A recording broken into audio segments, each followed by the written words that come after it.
Hey guys, what's up? Welcome to another episode of the Lab Podcast. So today, Kel and I are going to be talking about self-sabotage because it's something we all do, whether it is consciously or not. So buckle in. I know that everyone can find themselves in some help in this topic, including me.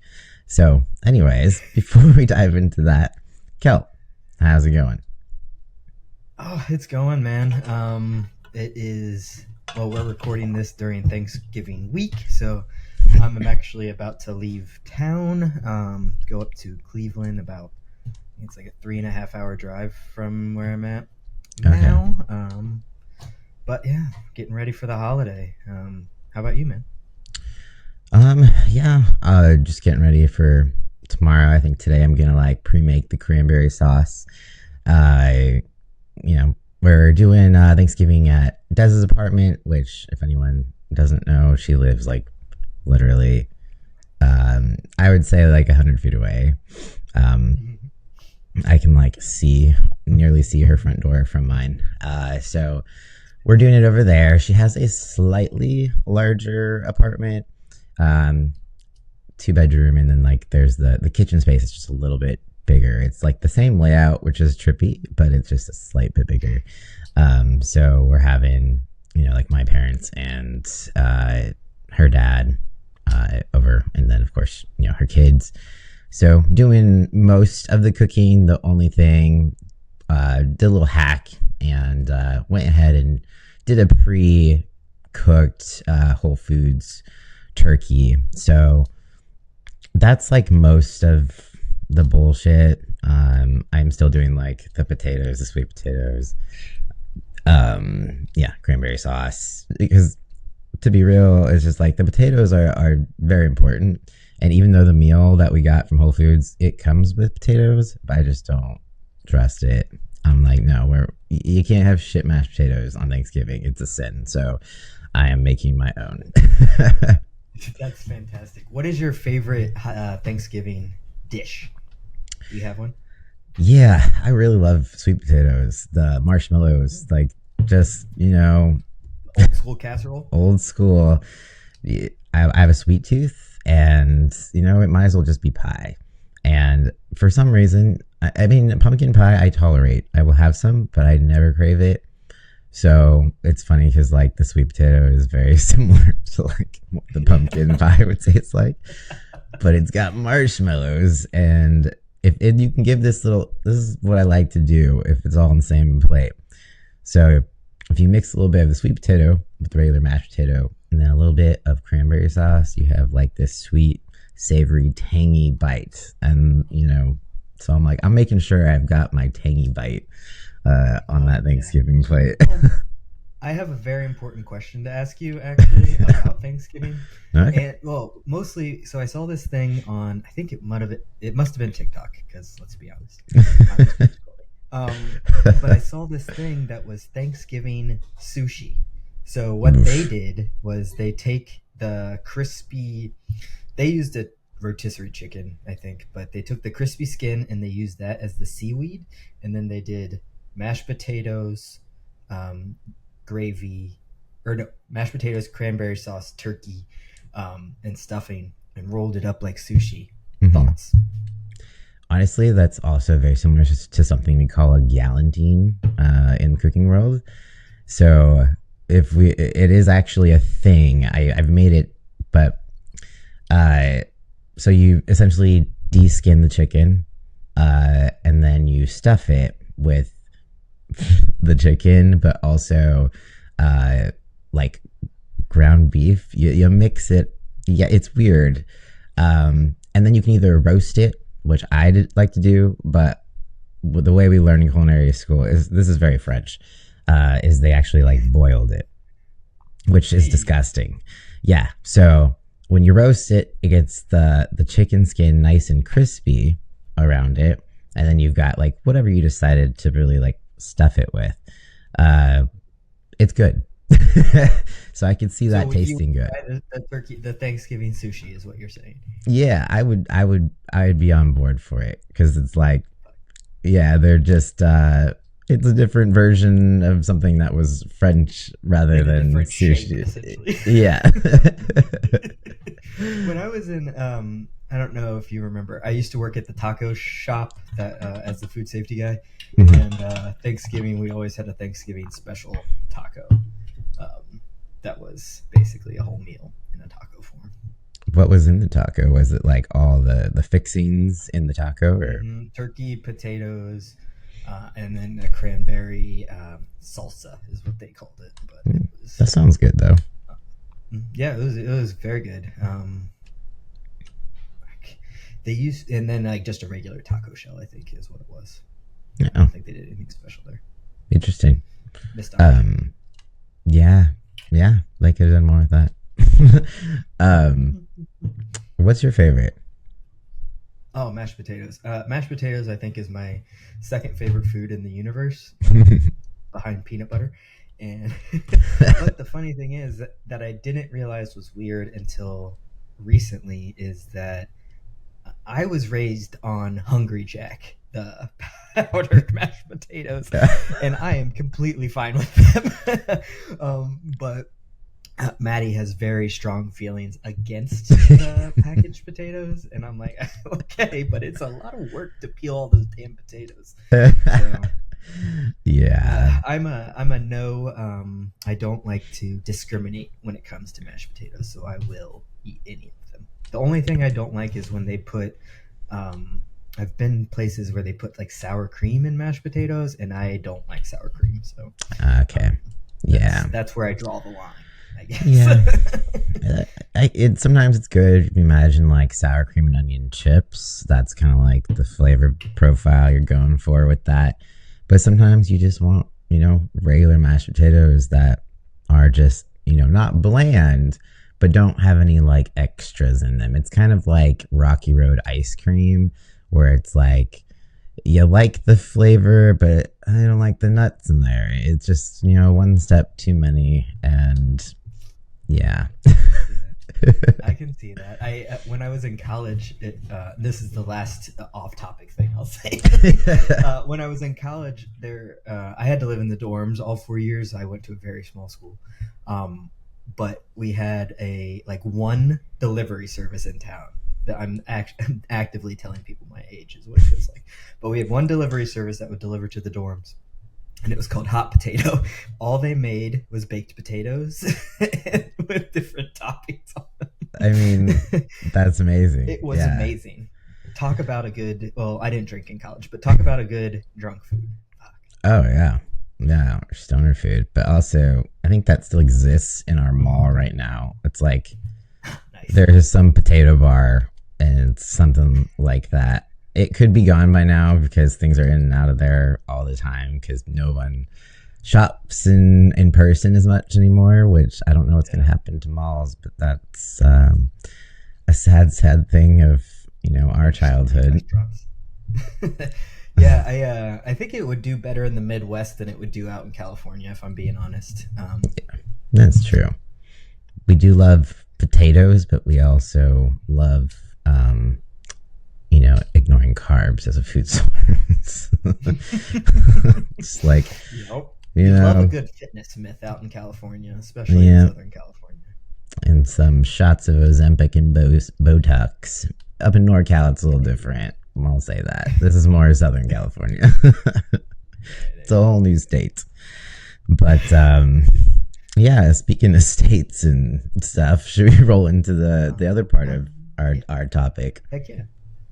Let's talk about it. So I texted Cody for our audience. I texted Cody. I'm like, we have to talk about the Sarah McBride situation on the podcast. And we did find out that we have different opinions, which is great. We don't often have different opinions, so I'm pretty excited about this talk. But I'll just kind of catch people up on if they missed it, and then we'll kind of jump in. Is that good? Yeah, sounds good. Nope. So the one bright shining star, at least that I saw on election night, is that we Delaware, the state of Delaware, voted in the first openly transgender woman and trans person into Congress, which was very, very, very exciting. big win, I think, out of Delaware. Also, I thought that was a really random place for them to come from, but Yes. I'm very stoked about it. So she is in the Congress now, but recently they were passing. I don't remember what, if it's like an article, or I don't know what kind of rule it is, but the Republicans have made it so she is not allowed to use the women's restroom Right. on Capitol Hill, in the government buildings, Yeah. and so that's kind of the situation. She has, from what I've seen, she has said that she will comply with the rule. But yeah, so that's where we're at. Did I miss anything? No, I don't think so. I think the only thing maybe is that it was like basically it's being mostly enforced by the House Speaker and then also this other chick, Nancy May. I do not know her position. I probably should. Um, all I know is she was also asking the questions in the UFO hearing. Like I'd never heard of her before, and then here she's like this thing. Um, so I'm not sure of her. Maybe I should Google. Should I Google that? Should I see? You want to Google it? Yeah, because I just feel like that. I don't know what kind of power she actually has. Nancy Mace. She's a United States representative from South Carolina. So South Carolina's The first. Carolinas care a lot about bathrooms already. So. Yeah. The most bizarre part is that a couple years ago, or maybe even a year ago, she was on the opposite end of the spectrum and was for LGBT rights and stuff like that. So I don't know why she did such a drastic flip flop, but it's not just like a little bit, it's a lot bit. Like you see her talk about it constantly. It's pretty nutty. So my guess is money or power. So Yeah. either someone said that they weren't going to let her keep office, or someone gave her a lot of money to switch her thoughts. Yeah, something to do with that. I'm sure, and she's just going all out on that. So yeah, do you wanna go first? Kind of Sure. go over like your thoughts on it. Yeah, sure. So my thoughts, I was honestly pretty upset when I heard that she was announced that she was going to comply with the rulings and such. Are they rules or what? Because it's not a law. Do you know what it is? Let's see. So, 'Cause it's more than a statement, because it was like, yeah, because it was signed by like Speaker of the House, Sarah McBride, bathroom.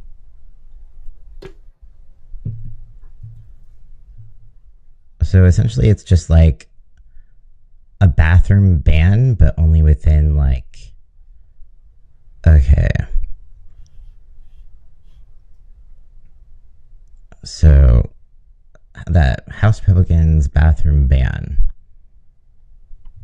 okay, so we'll just call it a ban. And anyway, so she did say that she would comply with the ban. She had a little public announcement, and I'm not going to directly quote because I don't have it in front of me, but she said something along the lines that she was voted in to work for her constituents, not so much because of her transness. And I understand that to an extent. That is the role. She's there to represent the people who voted her in, and I understand that. But also, as a trans leader, I believe that she is making it more dangerous by complying with things like this for other trans folks who maybe don't have the support or don't have are out there in the all alone in middle America just trying to go to the bathroom. So I was pretty disappointed about that she didn't put up more of a fight, that she didn't really stand up for trans folks, in my opinion. So that's kind of the side of the fence I'm on. I know you had a different one, so if you want to explain your thought process. Yeah. So I actually do have her statement that she made. If You Yeah, want me to read absolutely. that? So she said, I'm not here to fight about bathrooms. I'm here to fight for Delawareans and to bring down costs facing families. Like all members, I will follow the rules as outlined by Speaker Johnson, even if I disagree with them. The effort to distract from the real issues facing this country hasn't distracted me over the last several days, as I've remained hard at work preparing to represent the greatest state in the Union come January.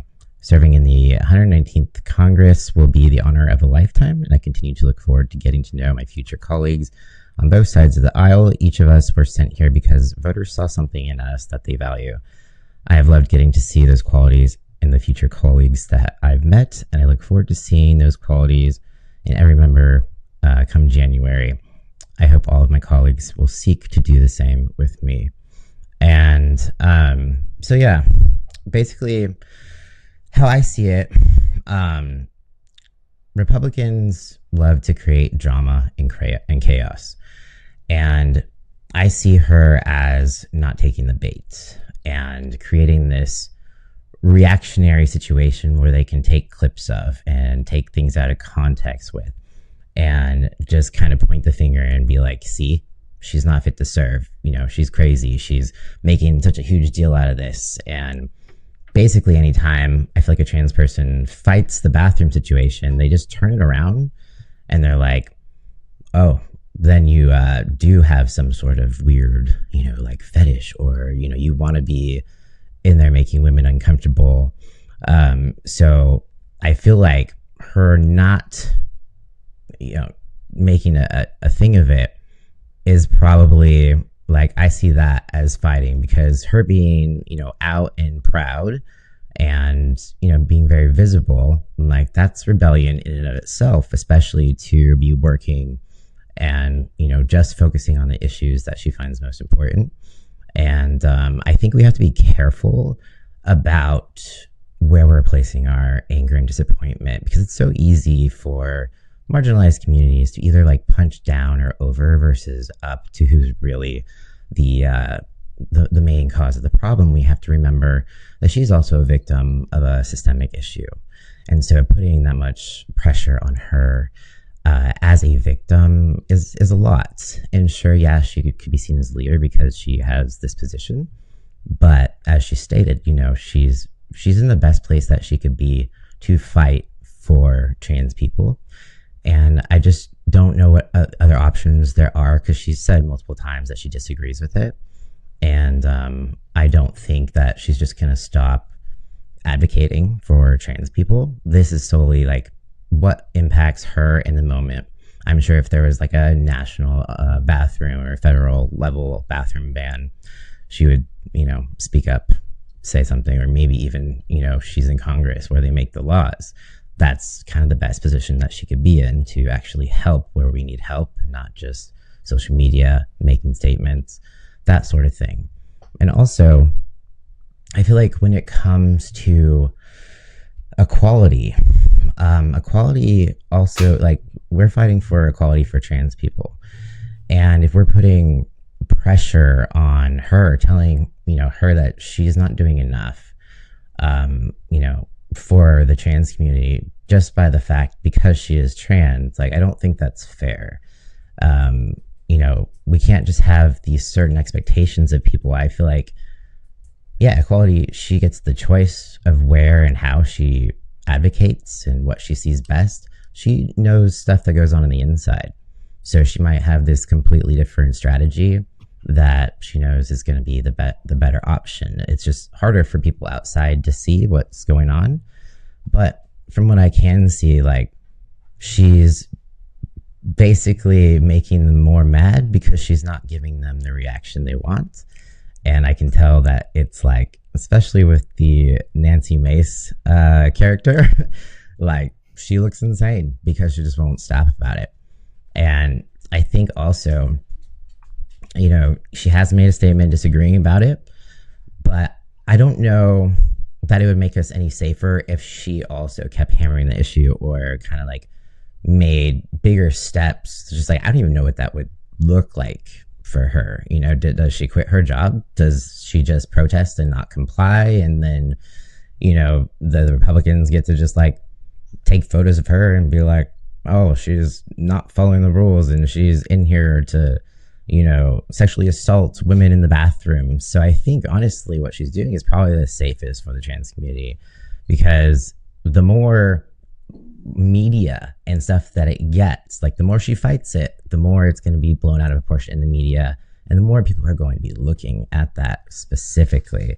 So if she stops talking about it and lets it die down, and hopefully like this Nancy Mace person at some point lets it, chill because she's realizing she looks like a crazy person, we won't have to be so aware of the bigotry in the situation.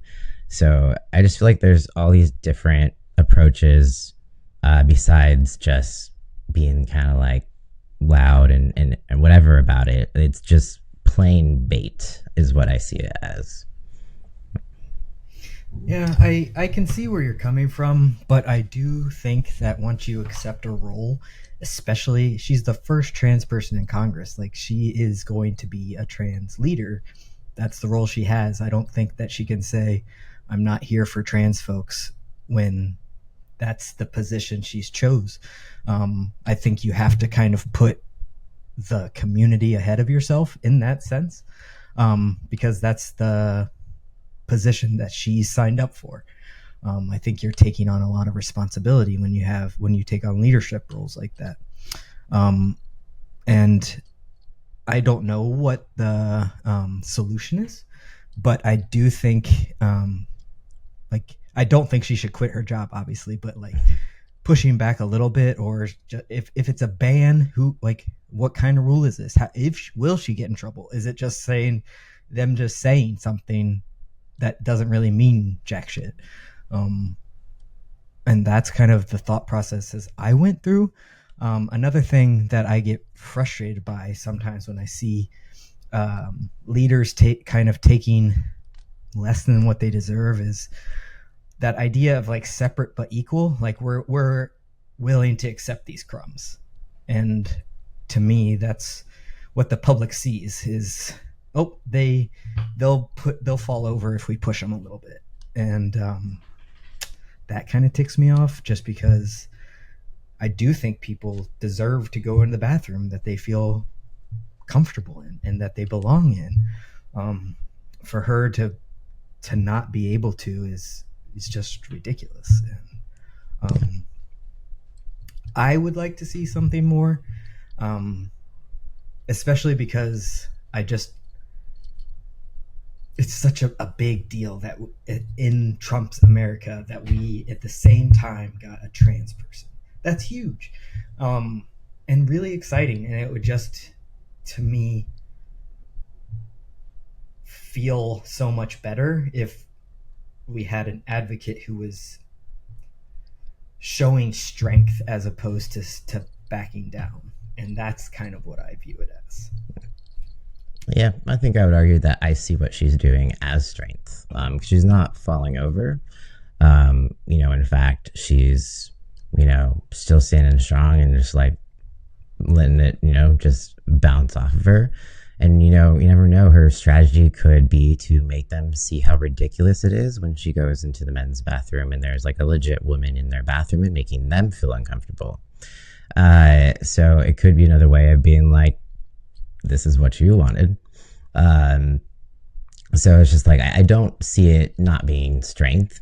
I think even, working around in close quarters with people that are very loudly targeting her, and her being able to remain so like collected and respectful. And I think that's something that is lacking on both sides of the aisle. Respect has been lost, and she's kind of like rising above in the situation. She's not name calling. She's not, stooping to all the levels that we're all guilty of stooping towards. Like if you've ever watched any of her interviews, the way that she speaks about it, she's just so smart and respectful. And it's just like, for the trans community, it's just like, I see that as like setting such a great example of, fighting. She's still fighting, but in a different way, and it's advocacy in a different way. You know, she literally has a hand in lawmaking, and that's going to make the biggest changes outside of, you know, fighting this in some way that I don't know how she possibly really could, besides verbally. And she has made statements disagreeing with it. So she's like, I don't agree with it, but I will comply because I want to do my damn job. And I think she deserves to be able to do her job. And I think that deserves to be enough. I think, you know, as a trans person, I feel like she's still going to be there fighting behind the scenes, and she's not going to let any other bullshit go through if she has, you know, a say in it.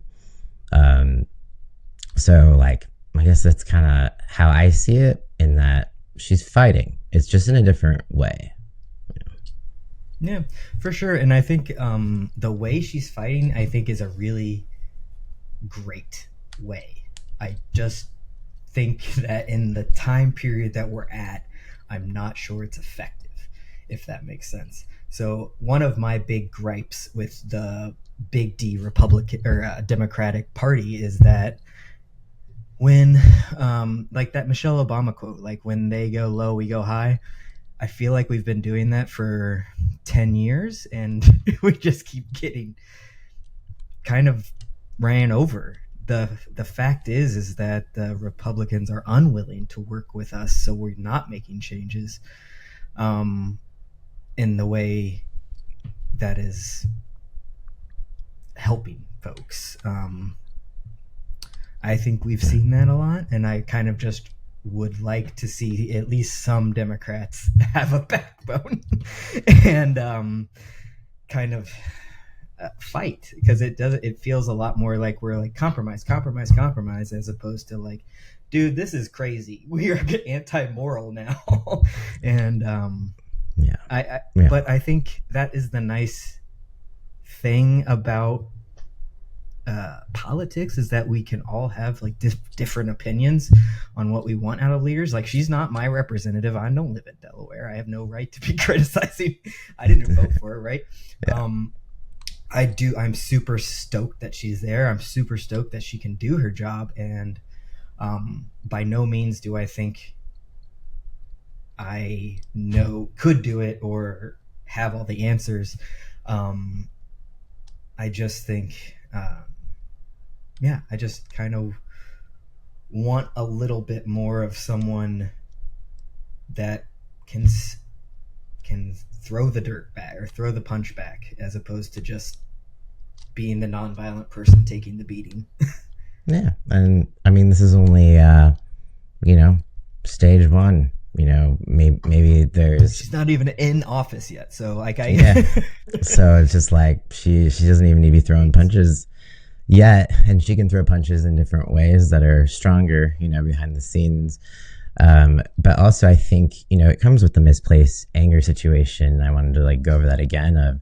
I feel like we should be directing that towards the Democrats surrounding her, and being... I know AOC stood up and gave her spiel about the bathroom situation. So, like, awesome. Thank you for that. I think other Democrats need to step up and do the same. I have not seen anyone else besides AOC. I could have missed some things, but I think that's where we need to be calling on people to say something. I don't think we should put all the pressure on her. Like, she is the trans person again, and she is a victim, just like all of us in the situation. So it's just like, for us to constantly kind of be putting that on our own community, and like having this disappointment towards someone who, you know, is just getting into office, and because they are not advocating in the way that we want them to. Like, I just don't think it is fair, because there's so many people around her that should be supporting her. We should be supporting her, and they could be, and they should. It's the people who are cis, and they could also be setting the example of, you know, like, this is just a human being. I don't give a fuck about like their gender or whatever. And we stand with her, and that speaks volumes. But I've only seen one do that so far. So I feel like calling on the Democrats surrounding her is going to be more powerful than like calling out her and poo-pooing on the way that she is handling the situation. because she needs support too, and we can't abandon her. I know a lot of people feel like she's abandoned, us or betrayed us, but it's just like we're doing the same thing if we put all that pressure on her because she's not acting how we want her to act. So yeah. Yeah, and I agree with you that other people should be supporting her. Like, I don't understand why they aren't. Well, I do, but that's a different story. And I do think, though, also, like, because I do support her. I think that you can support someone and also have critiques on what they're doing.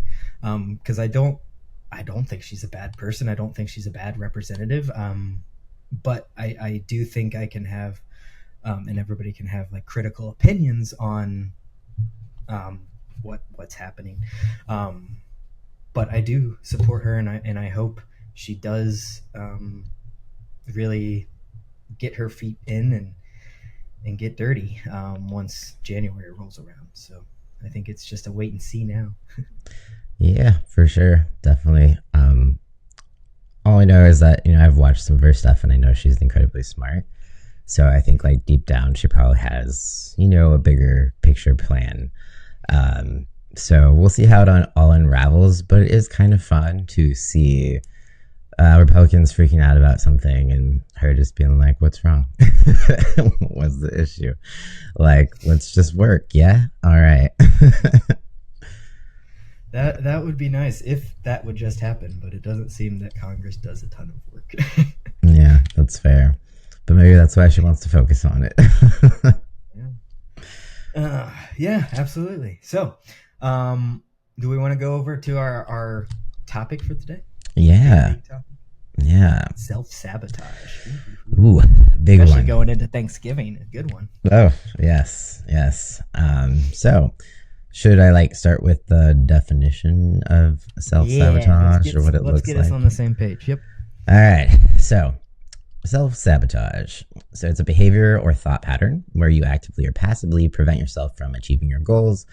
It often operates unconsciously, meaning you might not even realize you're doing it. These actions, habits, or mindsets create obstacles to success, progress, or well-being. So all the things that stop you from getting to your goals. So Kel, do you struggle with self-sabotage? I feel like I definitely have struggled a lot more in the past. I am a lot better, I think, at noticing it when anymore. Because I think everybody struggles with it and does things to self-sabotage themselves because it's that subconscious thing.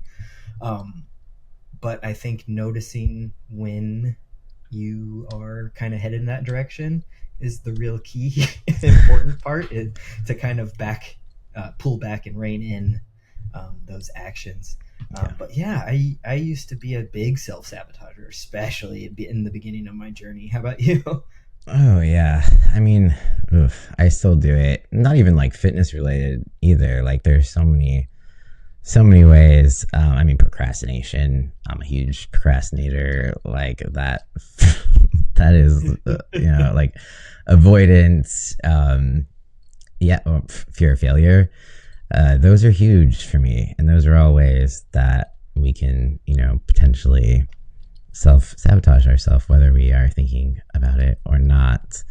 And there's one piece of self-sabotage that I always thought was bullshit. There's a lot of people who are like, I have fear of actually succeeding, and I'm like, no you don't. Like, no you don't.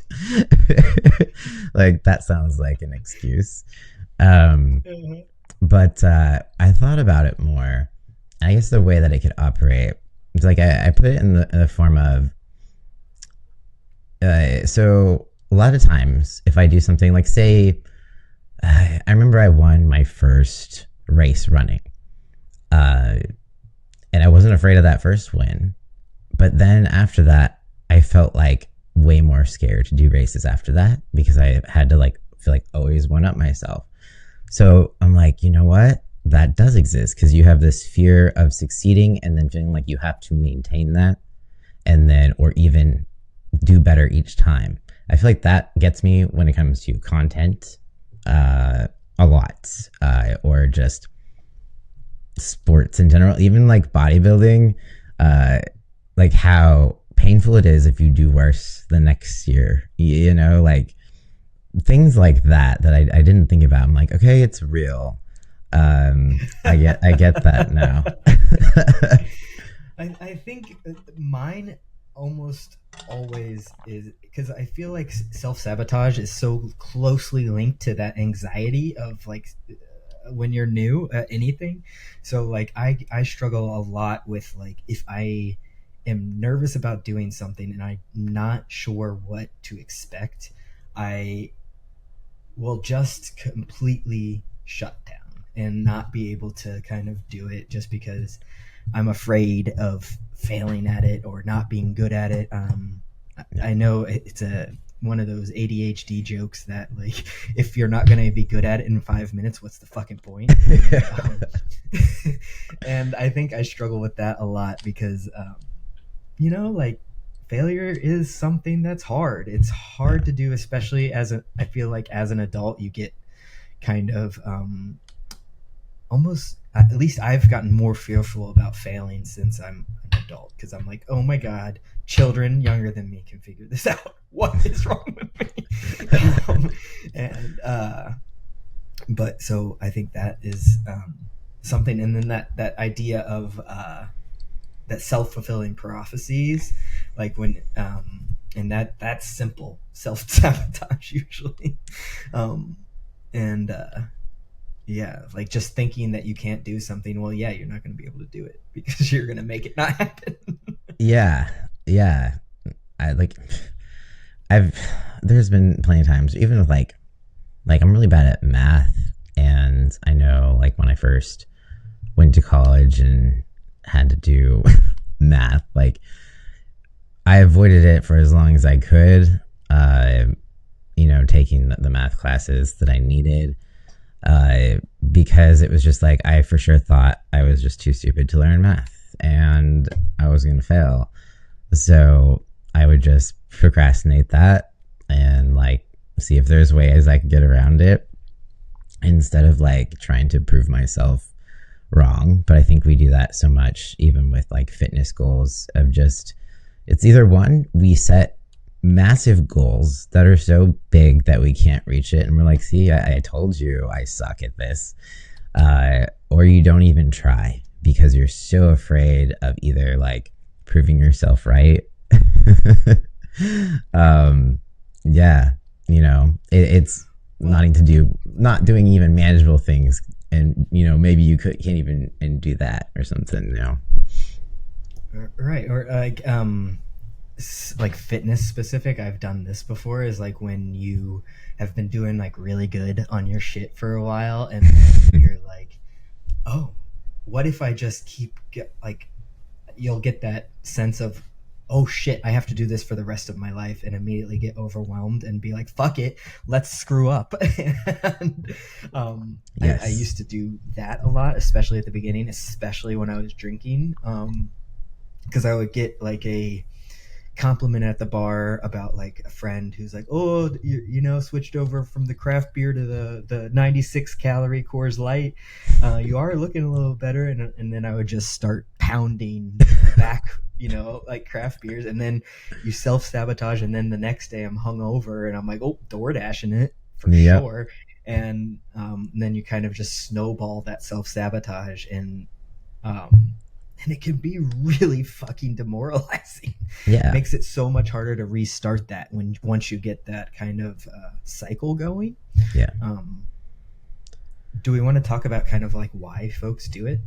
I pulled up a list of reasons. Yeah, for sure.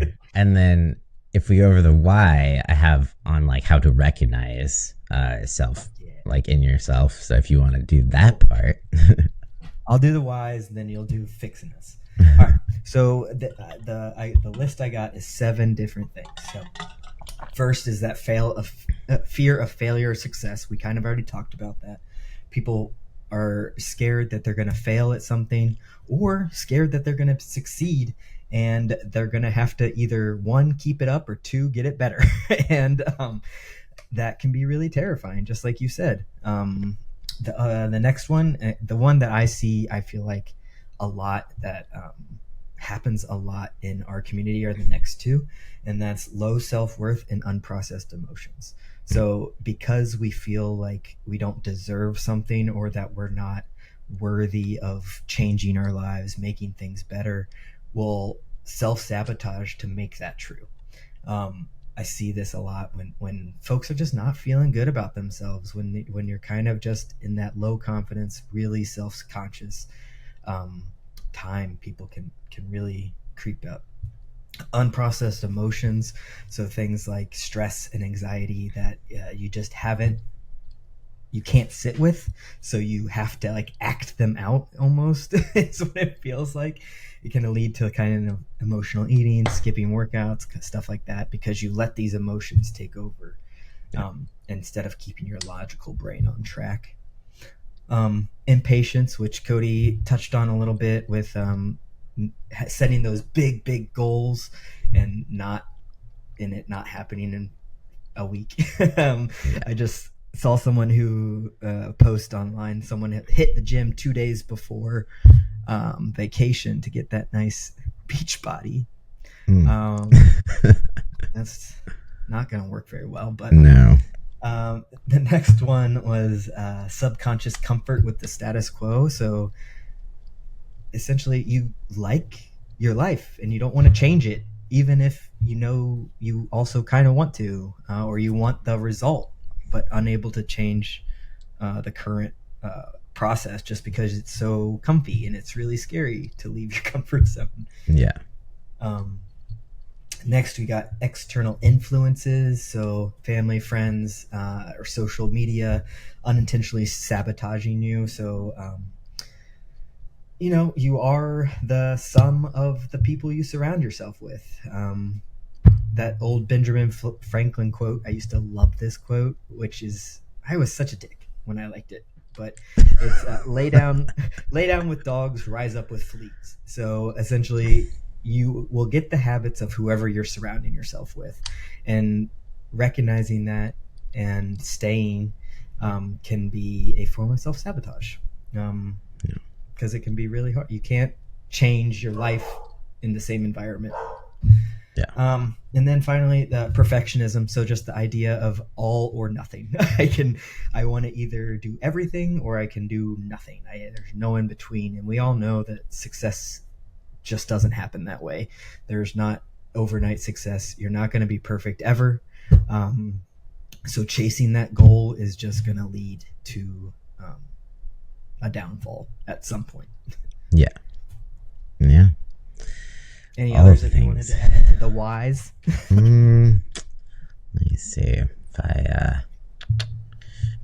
don't think so. I think you got all of them. Yeah. Yeah. All right, how are we going to fix ourselves, Cody? Well, first we have to, learn how to recognize self-sabotage. Like, awareness is key, right? So if we don't know we're doing something, we can't fix it. So we have to, oh, hello, Mom. We have to mute our computers. So how do we recognize self-sabotage? So look at your patterns of behavior. Are you constantly starting over or giving up on goals? So is it every Monday you're starting fresh? How did you get there? Are you learning from the situation, or are you just telling yourself you get to start over because that's a fast way to nowhere? Like Monday, I'm always here for it's a new week, fresh start. But if you're doing that every week, it's a problem. If you have like the once in a while rough weekend, rough week, and you know that it's a new week, fresh start, it's comforting. But if it's something that you're just on a cycle of doing, you need to find a new cycle. Yeah. So emotional triggers. Do you overeat? Are you skipping workouts? Are you procrastinating during times of stress or uncertainty? These are all things to ask yourself. So also like look for negative thought patterns. Do you hear a lot of I can't, I'm not good enough, or I'll do it tomorrow? So self-sabotage doesn't mean you're failing. It's often a way your mind tries to protect you from perceived threats or discomfort. Recognizing it is the first step to overcoming it. So it's basically like acknowledging what you're doing to start and acknowledging your fears. I feel like even if you don't know you're self-sabotaging, if you're able to consciously be like, if you feel anxiety, what are you afraid of? Kind of like dive into that root cause and tackle it from there. So yeah, that's like step one. Should I go over some ways to kind of like, yeah. So first we're recognizing and reflecting on our actions. Yes. So as we kind of talked about already, like building awareness. So recognize patterns, identify moments where your actions or thoughts conflict with your goals. So some, what's it called? Big words are hard. We'll skip that brain thought that I was farting on. But so ask yourself, what triggers this behavior? What do I tend to sabotage myself? Or when do I tend to sabotage myself? Cognitive dissonance. That was the word. Okay. There you go. I have one quick tip for that one. Oh yeah. Can I interrupt you for a second? So I tell my clients, and I use this too, is when you kind of recognize, like when you want to make a decision that is not in line with your plan, I set a timer. I set a 5-minute timer. So like this is, for me, it's snacking when I'm stoned. So if I know I'm going to want a snack, I will set a timer. And in that 5 minutes, if I've thought about it and I still want the snack, I can have the snack. But if I sit on it for 5 minutes, it usually is enough time for me to be like, okay, I'm just a stoned, silly guy. We don't need a snack. This is the weed talking. And it kind of balances out. So I love a good timer, but I am also a timer fiend. So it might not work for everybody, but that has really, really helped me. Yeah, no, that's definitely, pausing is a great way to like not just impulsively go into those self-sabotaging behaviors. So yeah, ways to recognize those patterns, track your habits, keep a journal, write down your shit. Days that you're doing things that are not in line with your goals, do not ignore them because they're giving you clues and it's just data about yourself. So identifying the root cause, is it fear of failure? Is it fear of success? Is it because you don't want to get out of your comfort zone? So if you're afraid, if it's fear of failure, some ways to like reframe it, think of it as a learning opportunity instead of thinking like, I'll never get it right, or like, just try like, what can I learn from the situation? Fear of success. Learn to fail better. Yeah. And again, like you always learn something, just like, I learned something this year after losing $24,000 to a shit business coach. I learned not to trust them. No, I'm just kidding. We're still working on what I learned from that one, but we'll get there. So fear of success, ask yourself, like, what is scary about succeeding? If success means maintaining weight loss, or, it's feeling like you gotta one up, like, create plans that, makes it feel more meaningful rather than overwhelming. So like one, I think you also need to realize, maintaining, yes, is hard, but you got to be careful not to put those like other people's expectations on it. If you're just worried to gain weight back because you're scared of what other people are thinking, just kind of remember, like, you did this for yourself, hopefully. And all that matters is your thoughts about yourself, not anyone else's, because that pressure and that like fear of judgment it never tends to work out well. You kind of go through that shame spiral and you end up in that cycle again. Before you know it, you gained all the weight back because you're just shaming yourself and coping with food. So, comfort zones. So push past what feels safe by taking small steps outside your comfort zone. I want to emphasize small, because sometimes even taking too big of steps can actually push you backwards because you're like, holy shit, that was too much. Another maybe lesson from my year of going through OCD ERP therapy is that small steps are necessary and there's nothing wrong with it. I feel like we often feel like small steps aren't admirable or they're just not enough to where we want to get, but it's literally how you get there and how you make it sustainable long term. Especially if you're someone with anxiety, you're not just gonna start out as your first step of doing public speaking, because you're probably never going to fucking want to do that again. Like, you have to work up to it and like get your anxiety to come down, like do bigger steps as you go, and like let your anxiety meet you where you're at, instead of just every little thing you're feeling like you're just dying, and now you're avoiding all things that has to do with anxiety or whatever. So that goes to the next thing of set small goals. Yeah, I love that. Well, and I think the small steps, I like to tell people, like, think of those as small wins then, because you can just keep collecting those. So the more reps you get in, the more small wins you get. That's a great confidence boost. Yeah. And if you think of like, even if you could do this in a physical way of like, every time you have a small win, it's like, you know, like the coin jar, you know, you put something in the coin jar and just see how that adds up. Like, not only with coins, but it could be a representation of the things, the work you're doing in life. Like, set a small goal, you accomplish it, put a coin in that coin jar. If we have coins anymore, do they exist? Like, where's money? Put something in that jar. You only need it for the Aldi sharpen cart. You only need 1 quarter.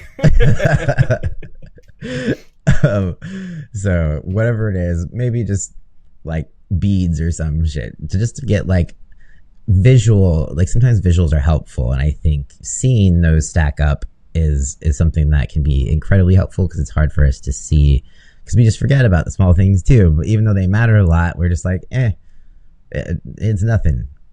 So yeah.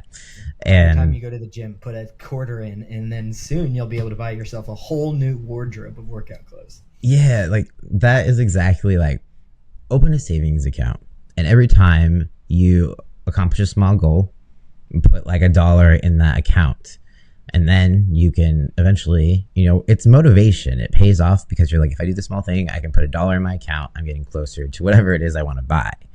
And that's like a huge hack of keeping yourself motivated, because you see the tangible benefit on top of just like the benefit of doing the things. So, and the reward. Yeah. Eventually. So we should just start like a get rich, stop self-sabotage challenge. Love it. Pay yourself. Like those pizza parties. Pizza parties. Like a curse, like a swear jar until you get like enough to buy a pizza. Yeah. Or even we're like in elementary school, we had like grab bag days where like you get little prizes for being good. It depends on the teacher. Like sometimes you just get these little paper slips, and then if you get enough, then you can afford to buy some shit.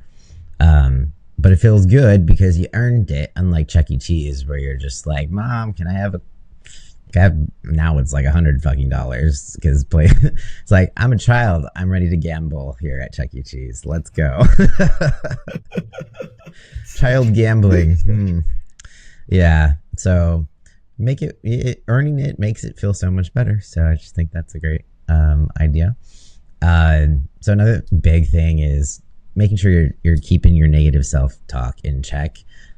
We do this so subconsciously. I do it so subconsciously. And sometimes I even think it's like, sometimes I'm afraid to let go of the negative self-talk. So I'm like, what if it's helping me? You know, like, if I was just nice to myself all the time, would I get anything done? And I think it's, you know, a matter of, I think you mentioned this on previous podcasts, of just talking to yourself like a friend, instead of, you know, being a bully to yourself and being like, why the fuck didn't you go to the gym? You know, like, would you say that to your friend? Yeah. Well, I thought of another one that hits home harder, I think, and I think you'll like this one better, is think about training a puppy. If you've had a puppy before, you know they react so much better when you have a treat to try to get them to do something, as opposed to like whacking them on the nose, right? So you wouldn't want, like, if a puppy learns like that, you're probably going to learn the same. We're just animals. So think about it as, we want to do positive reinforcement as opposed to that negative reinforcement. So you wouldn't talk to a puppy like that, would you, Cody? No, definitely not. But our whole generation was subject to negative reinforcement. Like, have you been spanked? It's like, no wonder we can't get out of this negative self-talk. She's like, damn, I deserve to be fucking beat right now, you know? Yeah. Maddie actually just yelled at me about the negative self-talk, like literally as I was walking in here, because I'm like, I was such a dumbass and forgot that I think I forgot my microphone or something. And she's like, you're not a dumbass. You're a silly goose. That's what we've been trying to do, is not call each other or call ourselves like stupid or something. Like, Yeah. we're silly or goofy or some child term. Yeah, no, that makes, you know, a lot of sense. And it's just like the little things that you wouldn't think of. I know I'm constantly in my head calling myself a dumbass, like when I do something wrong, or I'm just like, yeah, dumbass, like what did you expect was going to happen, you know? And I'm just talking to myself like that constantly, and it's so ingrained in you. I feel like one of the hardest things to change. Well, and I think if you are trying to change that, tell people so they can help hold you accountable. The more like something silly like that, that's super easy, and it gets me thinking about it, so I'm saying it less in my head too. It's really helped us. I think Maddie and I have been working on this for like 2 months, I think, and it's getting a lot better. It's not perfect, but it's getting better. Hey, it's a start. I mean, it's, you know, just like weight loss, you know, it's not going to come off in a couple months if it took 20 years to put on, you know. So it's a process, but every little thing counts, right? So yeah, we kind of already went on like the whole like replacing sabotaging habits with positive ones, and practicing gratitude is one thing that, you know, can definitely be helpful, because it helps with the negative self-talk as well. It just like flips the negative mindset completely into something positive. I know that's hard to do if you're like feeling particularly depressed or whatever, because you just want to be like, I am grateful for nothing, like fuck everything, life is awful and it sucks. But if you can think of just like one thing, even if it's like your dog, or, you know, like music, like you have a favorite song, like I'm grateful that this song exists so I can rage out and not, you know, punch the person I want to punch, or just like, you know, the tiniest little things can be something that can just slightly shift the negative mindset. I literally wrote down in my gratitude journal, I'm thankful for access to coffee. Like some days you have to really reach, but I think doing the reach and like writing it down, even if it's silly, it gets you there, right? Oh yeah. And speaking of gratitude, I just found this app, which it was an accident. I don't know how I found it. Oh yeah, it's called 3 Good Things. And so like you set a timer or whatever time of day. I think mine reminds me at like 8:30. And then it just people who are watching can 3 Good Things. I'm gonna download it right now. And it says like it's every day, you know, what 3 good things happened today. It gives you a little quote. And then it numbers it. It says 1 good thing, and then how you felt. And then 2nd good thing, how you felt, and 3rd good thing and how you felt. I was laughing because like the first time I did it, I was definitely a bit stoned. And so the first one was like, I got a couple new clients. And I felt good. And then there was like, I expressed feelings. I felt vulnerable. And 3 was like, I got stoned and laughed. I felt stoned. Like, I couldn't think of anything. I was just grateful that we were laughing. But so logistics question: is it the green one or the yellow? It's yellow. Yeah. So okay, thank you. Yeah. I just was trying to figure out which one to start the down. Yeah, it's a good one. There's also like a little, I don't know why I randomly found these apps lately. I'm trying to practice my negative self-talk. So yeah, there's the 3 good things, and then there's also an app called Honestly, which also is kind of the similar thing. Pops up whatever time, and then it just asks you like, how are you today? And you can just do like a small little journal entry. It doesn't have to be big. And then it's just a good way you can go back and review what your thoughts were, your mood for that day. Um, apps are such great tools for these things to help bring awareness and identify ways you might be self-sabotaging. So use all the apps if they work for you. Especially ones with timers. I love it when they remind you. Yeah, it's like, hey, what are you grateful for? Because if they didn't have those push notifications, no, I'm not gonna remember. And it's really short, so it's easy. Even if you're like sitting on the toilet and it pops up, you're like, oh, and then you can just do it right then and there. No big deal. It's not this like I need to sit down. I need the mood to be right. I need to have candles lit. I need to make sure I'm practicing as much gratitude as possible. And then I need to also take a picture for the gram because it's just got to do that to let other people know. If you didn't post it, did you do it? Right. So it's not your influencer's gratitude. Did you have any other tips for us? I think that's about it.